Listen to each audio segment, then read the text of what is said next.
Let's get the thoughts of City AM's opinion and features editor Alys Denby.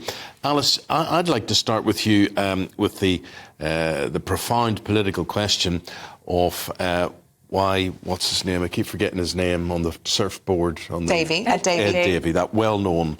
I think he's actually quite a competent politician. He's quite good. Just why would he do a stupid stunt like that when he was always going to end up in the water? I think it was deliberate. I think he was hoping that that picture would get on all the front pages and people would pay attention to him. I mean, you know, when you're a third party, you've got to do everything you can to try and get attention. Well, I suppose when you think of Boris Johnson on that, what was he on? Zip line thing. Hiding in a fridge, that was quite... Yeah. That one was less deliberate, I think. But it was kind of... But you see, if I was going to run the country, I wouldn't want that sort of image as representing me or being hauled out any time that anybody wanted. But you think it doesn't do any harm? No, I mean, I don't think he's got any chance of actually running the country. I think, right, yeah. I think he needs to get himself in the paper so people might have listen to something about what he's trying to say. Right, OK. And what were they trying to say yesterday? What was it that caught your attention, or what we're going into today? Oh, God, I have to say I very rarely pay attention to the Liberal Democrats, but perhaps I should, because, it may well be that we end up with a hung parliament and that they have some kind of decision-making power. I think what they are going quite heavily on, they're very specifically targeting a certain sort of seat, right? So they are looking at Wales, where they'll be competing with Labour, and in the kind of blue wall, where they'll be trying to take Tory seats, looking at real sort of bread and butter doorstep issues like sewage, like agriculture in Wales. People tend to vote for Lib Dems when they're fed up with the other two, don't they? Absolutely. Or if they think that it's safe because they think that Labour has such a vast poll lead that they can, safely vote for a party and it won't make any difference. What about Labour and the Tories? What's grabbed your attention? I do think that this announcement today about boosting apprenticeships and cutting so-called rip-off university courses is interesting. I think it's always unattractive when people like me who went to university and clearly benefited from it come out and say that fewer students should go. But it is a con. 1 in 3 graduates end up in non-graduate jobs. They end up with £45,000 of debt that they'll never pay off.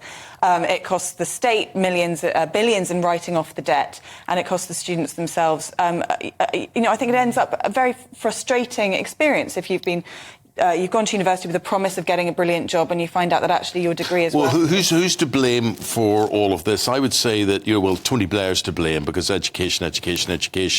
So that demeaned the whole apprenticeship field and the whole area of dental nurses and hairdressers and goodness knows what, motor mechanics and whatever it is. So suddenly we don't have people to do those jobs after 20 years or so.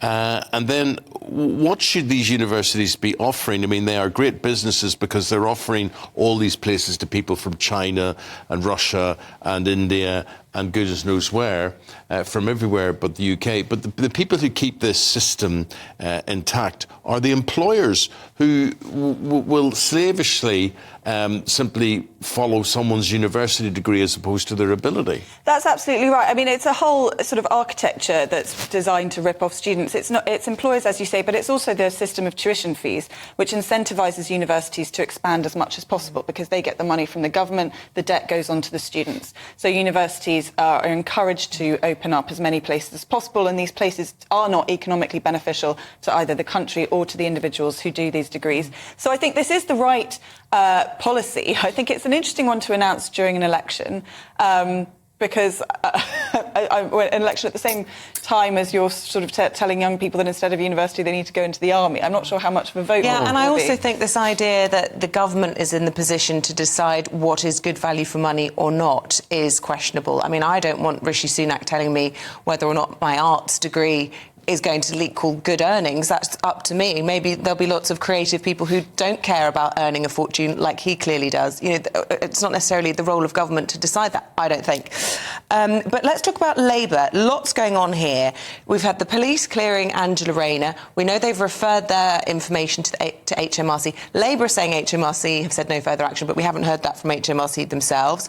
Also unclear 100% on what's going on with Diane Abbott. Not only are there questions about how much Sir Keir Starmer knew about whether or not the investigation had been completed, but whether or not she's actually been barred from standing or not and having the whip withdrawn. Can you shed any light? I'm afraid I can't. I don't know much more about this than you do, but I think what it looks like is that this is an attempt to allow Diane Abbott to sort of leave the scene with some dignity. She leaves as a Labour MP, but she's not allowed to stand in her seat. The question, I think, that still remains is whether or not she's agreed to that.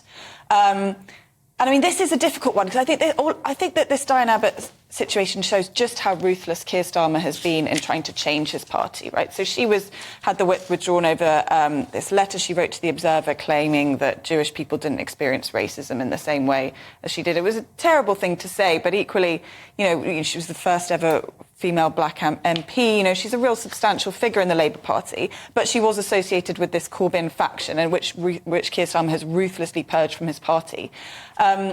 So I think it kind of reveals a bit more about the kind of man who may well be Prime Minister in, 5 weeks' time. What do you think it reveals about him?